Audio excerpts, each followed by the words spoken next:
Hello everyone, Ziva the Diva back here with another video. I know it's been a while. I took a small baby hiatus just because I was feeling a little bit of burnout, but we're back now. And for today's video, we're doing something a little bit different. I'm giving you my thoughts on something, but for once, it's not a Just Dance game. It's gonna be my thoughts on The Last of Us Part 2, late as always.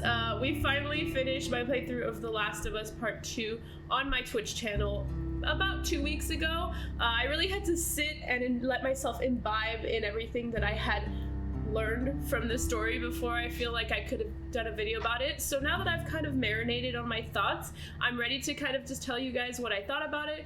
Of course, I don't have anything going for me in terms of like credibility as to why I can give my thoughts on this, other than I'm a gamer and I really loved the first game, so I was really excited about this game.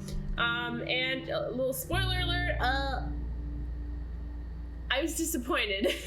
I was pretty disappointed, but that's of course my personal opinion. Just as a heads up, you are more than welcome to disagree with me. These are just my opinions. I'm not stating facts or anything. This is just how I personally feel about the story, about the gameplay and everything. So you might differ in opinion, and that's completely okay. Just be respectful if you're gonna comment something, or we're gonna have some problems. But either way, let's get right on into it. I've decided to split the video into 3 parts so it's a little bit more digestible. So our first part is going to be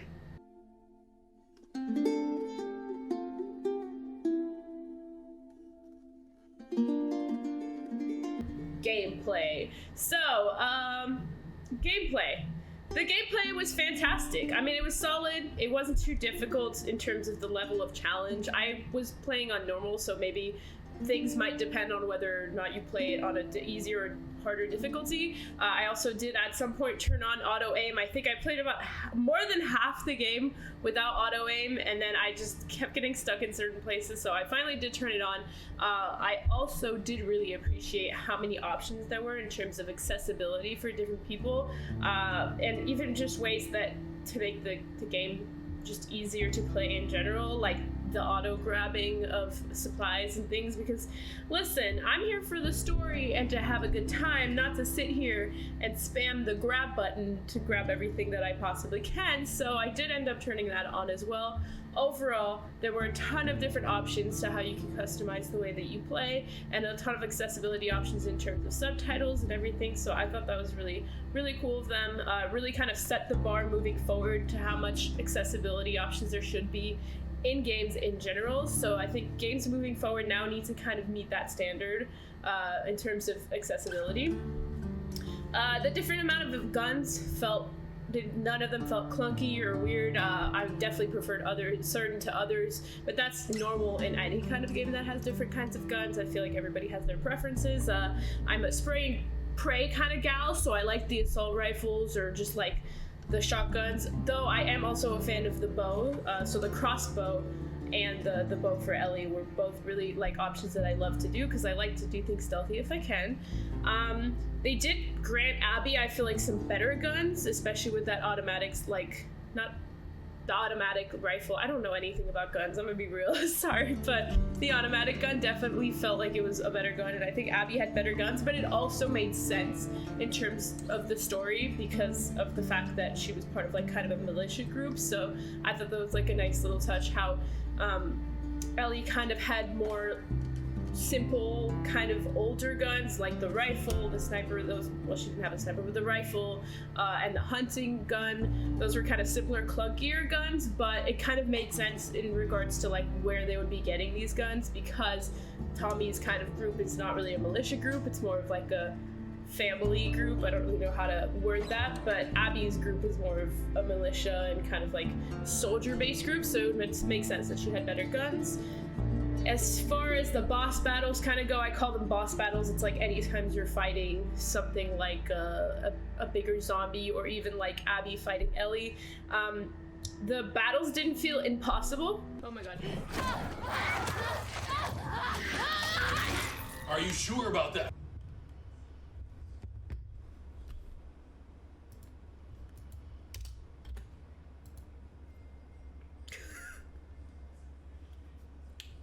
Which is really good, because that's something I can tend to get frustrated with. I'm not the best gamer, so I do get frustrated when I can't beat something, not immediately, but if it takes like way too long to beat, then that's something that I'll kind of knock a game on, especially if I'm on normal difficulty, because it should be possible but not super easy. So I feel like they did a good job of balancing the line between impossible and too easy, right in the middle it felt. So that was overall, I'd say, really good.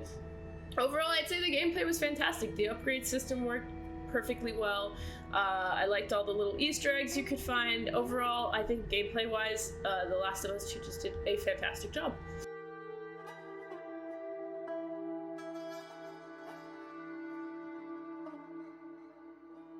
Now we're gonna go ahead and move on over to part 2, which is sound/game/setting. I kind of mumbled all of them together, or jumbled them all together, because I thought they kind of fit all under one category of kind of like the graphics, the look of the game, the sound of the game. Overall, stunning. A masterpiece.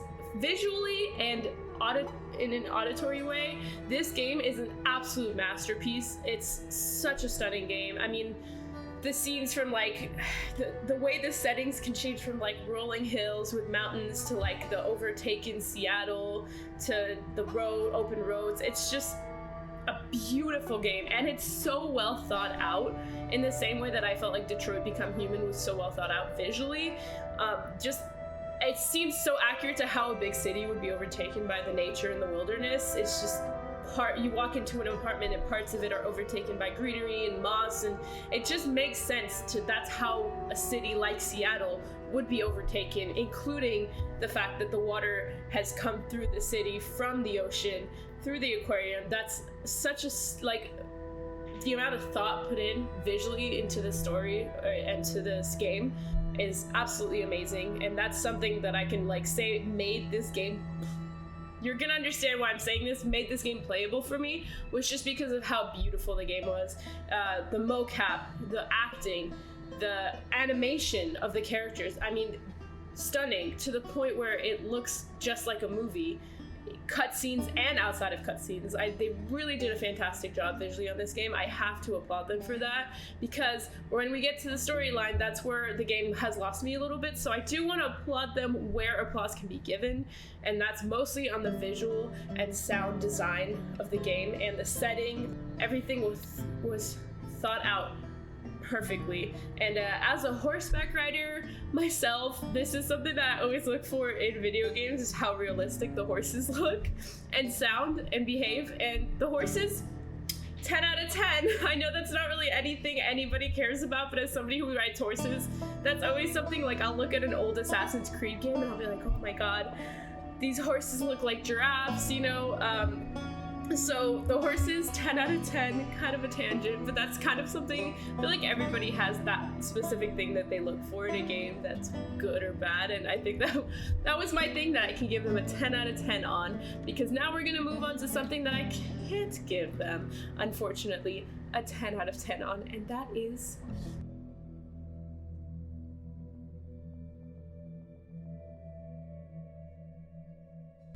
the story.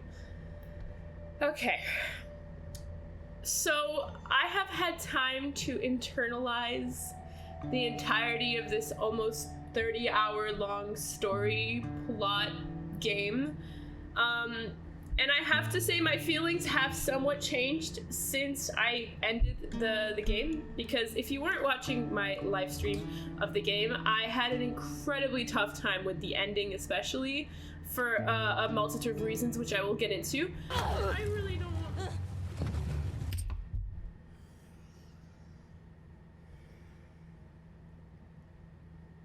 Sorry, I just need a minute.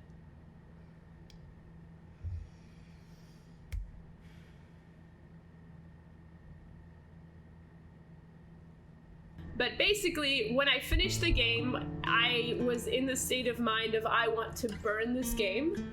I want my $60 back. This game was terrible. That's kind of how I left the game. I believe my feelings have changed a little bit since then. I still do have that general consensus of I feel the story was overall unnecessarily brutal. Now, I'm not stupid. I know that The Last of Us is not usually a story of fairy tales and people having a fantastic time. Everybody's doing great. Nobody's dying. I'm very aware that this is a tragedy. It's a tragic game. The series has always been like that, so I'm very aware of that. The Last of Us did it as well. It was a tragic game at the end of the day, but there was a point in this game where the tragedy turned for me into unnecessary gore, into borderline torture porn, and it no longer felt like the brutality that you saw in the game served any purpose other than just to shock the person playing the game, which was me. Oh, and I was shocked. I was shocked, let me tell you that. So unfortunately, it just felt like, oh, we made this amazing game, the first one for me was leaps better than this game in terms of the storyline. We made this amazing game, now we need to make an equally long game or even longer. How do we fill that time out? Let's go ahead and kill almost every single character possible for no good reason. Now, of course, some of the deaths lent themselves to the plot in a way that made some amount of sense. I'm not even that upset about Joel's death. I know that was the death that everybody really was mostly upset about, was because he had become this flagship character for the PlayStation franchise, and for a lot of us, you know, he'd become this character that a lot of people could relate to. He was a father who lost his daughter. It was a tragic story, but in a way that was still realistic, and still, you could still kind of feel that pain. But there was a point when I was playing The Last of Us Part 2 where I wasn't feeling pain anymore for the characters. I wasn't relating to the characters' pains anymore. I was just upset at the game. And at that point, it pulled me out of the immersion, because I was just so angry. And not in like a, oh no, but more like, what was the point? What was the purpose of that? To what did that lend itself to? Now, you could argue that all the deaths that happened around Ellie were to show that her revenge ended up by ruining everything around her. So her endeavors at ending Abby's life, because Abby ended Joel, ended up with her no longer being with Dina, ended up with Jesse's death, ended up with a large with Tommy's injury. Well, and Tommy also was there to get revenge. So at the end of the day, you could say that that's what those deaths served to, but I also felt like they just didn't need to happen that way. And now that just may be me not being a huge fan of violence in general, and just not being a huge fan of seeing everybody die in front of me, maybe. But either way, it just felt like the deaths in The Last of Us 2, minus maybe Joel's and maybe Yara's deaths, were just unnecessary. And, you know, you may disagree with that, but that's just how I ended up feeling about the game. When Yara first died on stream, I was extremely upset by that. And not as like a, oh no, she died, but like, why? Yara! Huh. Oh no! Get up! Come on! Yara, please! Man, fuck this game! Come on! This kid hasn't been through enough, are we fucking kidding me? Stay back! Drop it! Now! Oh shit. And now I guess I can see the purpose to it now that I've, you know, played the entirety of the game through. I guess Yara had to die so that Abby could become that kind of motherly figure. I don't know if I would use motherly figure, but, you know, sibling figure or even caretaker figure for Lev. But it also felt like it didn't need to happen. You know, Yara didn't need to die. I feel like Abby could have cared for Lev just as much if Yara was still in the picture, but that's something someone might disagree with on that end. But for me, it just felt like another unnecessary death. So that's where most of my anger comes from in terms of the story, is just the amount of unnecessary death.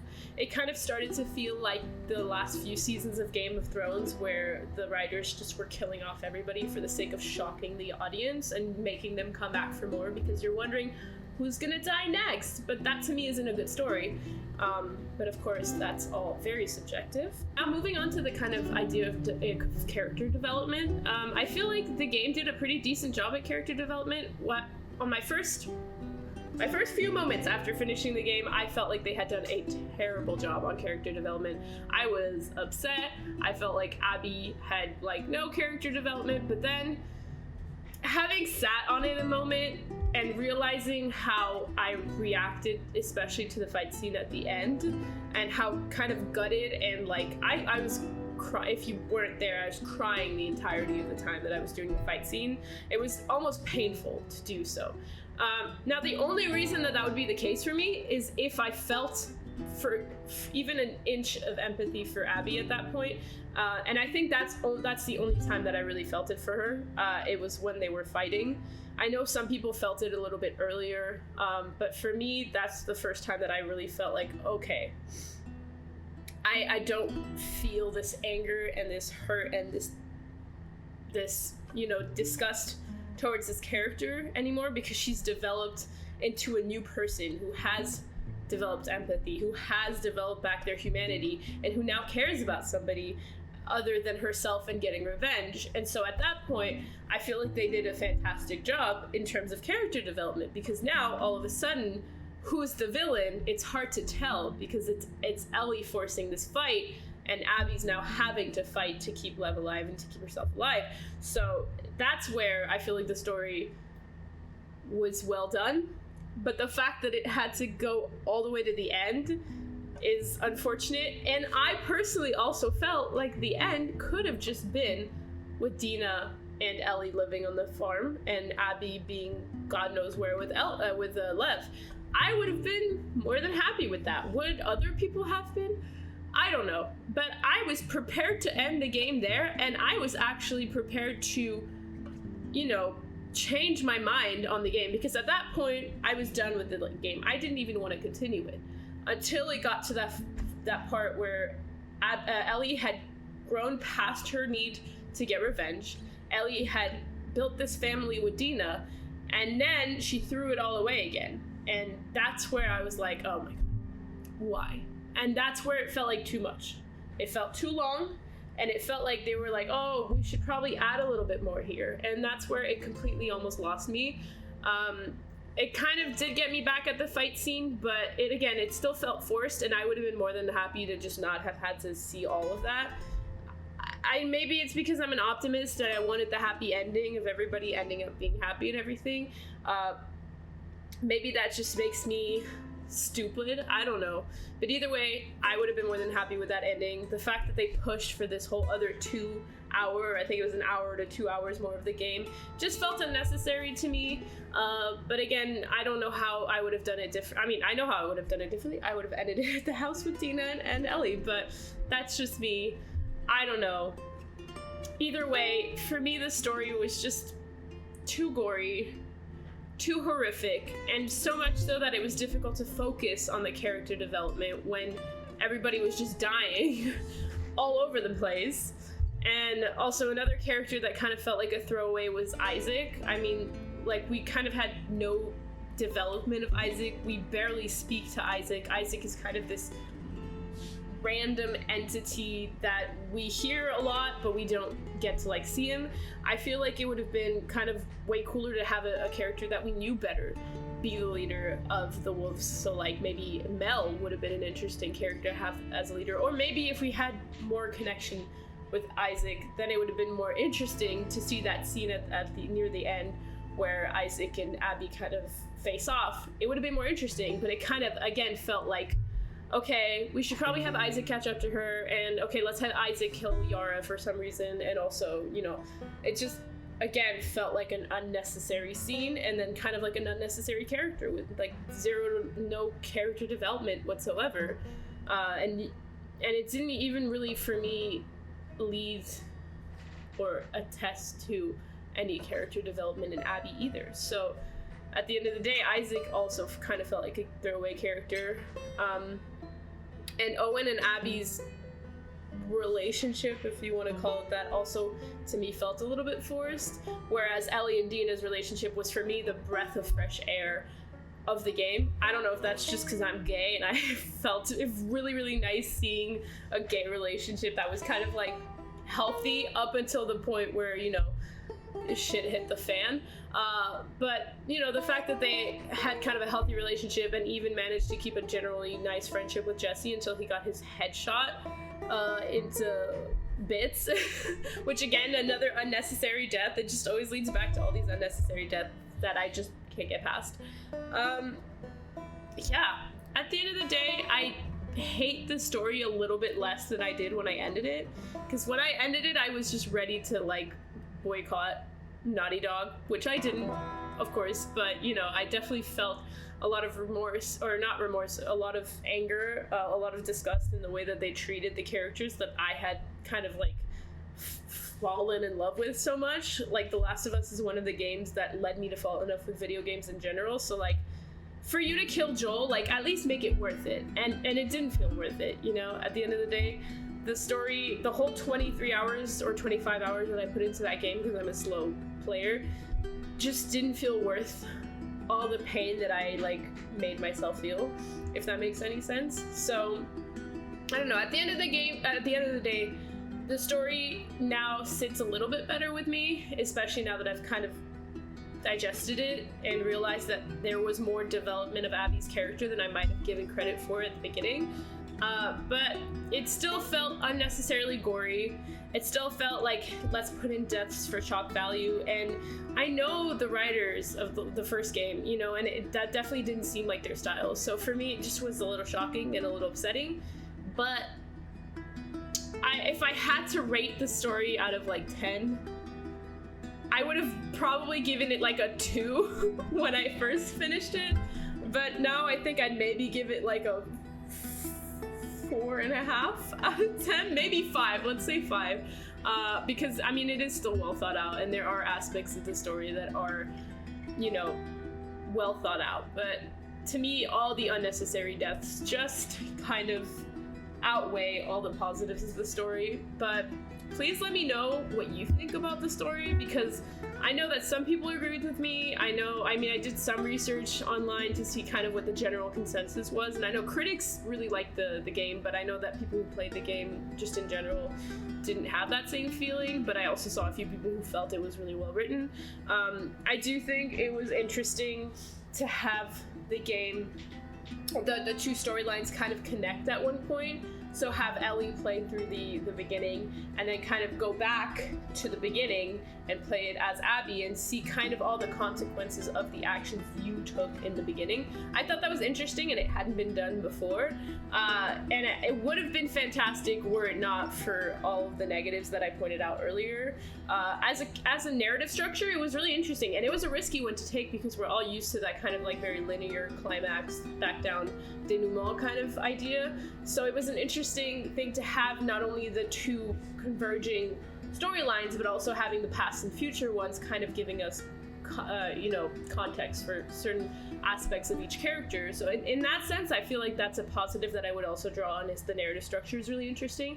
But again, it's so difficult for me to have enjoyed this game just due to the fact that I was constantly just upset by another unnecessary death, unnecessary gore.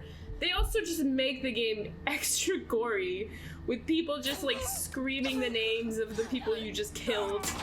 Sometimes you'll hear them like screaming long after you've shot them. It's like, I understand we're trying to be realistic, but I also don't need it to be that realistic, if you know what I mean. So sometimes it just felt like they could have just turned down the goriness of it a little bit, turned down the tragic aspect, of course, while still having it be a tragic story. It's a difficult line to balance, but it definitely felt like they went way over the top in terms of those aspects of the game. But overall,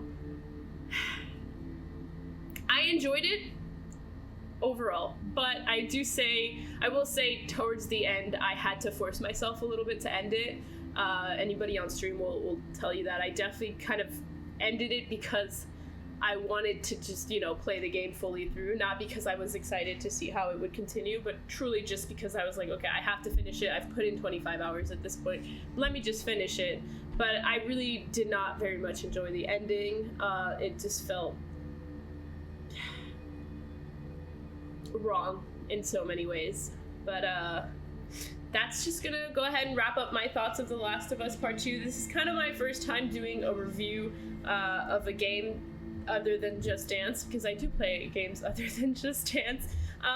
So I hope you guys enjoyed it. I know it might have been a little bit disjointed. I'm definitely gonna hopefully do more of these and get better as I do more of them. So if you guys have any kind of input on how I can make these videos better, or any of my videos better, let me know.